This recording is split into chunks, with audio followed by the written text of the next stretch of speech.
hi guys, I didn't see you there. Just got my Chromebook and some articles and a book.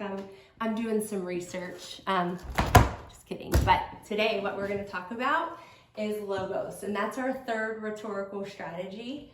And if you remember that triangle that we've been dealing with throughout, we talked about appeals of ethos, which are tied to the speaker of our argument.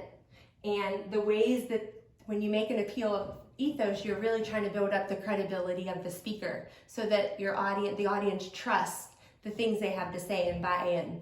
When you talk about audience, being aware of the audience, we're talking about appeals of pathos, where we know our audience well enough that we know what's going to get them, what's going to hit them in the heart. And we use the heart to kind of represent that. Well, today we're talking about logos. And logos is more it's kind of the black and white side of an argument. It's the reasons, it's the evidence and the statistics you use to support those reasons, and it's just the good logic.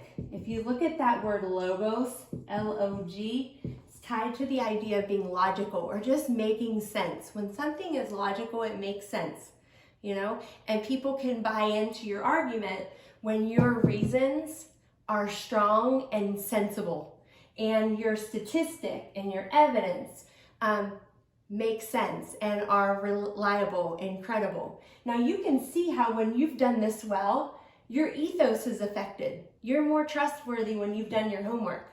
And then you can see how when an audience trusts you, you're able to make appeals of pathos that connect with them because they've already kind of established that trust. But these things all work together. So when we talk about logos, it's just what we've been doing when we have made arguments all year. We have a claim.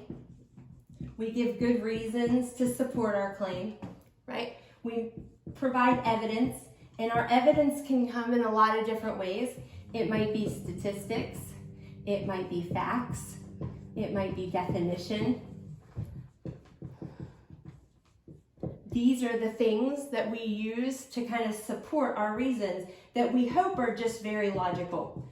So to me, appeals of logos are the most black and white. They're maybe some of the easier ones to pinpoint because they are so factual.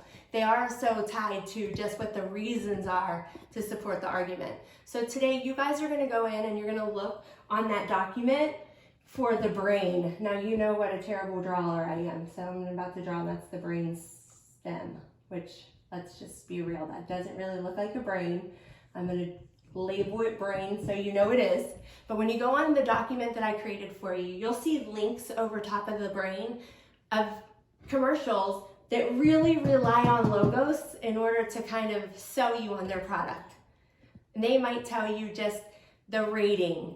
They might tell the safety rating of a car. They might tell you the percentage of people who have seen results with it. They may give you some experts feedback on it, you know, in a real logical way. Now that's going to up their ethos, but you're going to see them really rely heavily on the black and white part of the argument, the very grounded in logic, statistical, good reasons.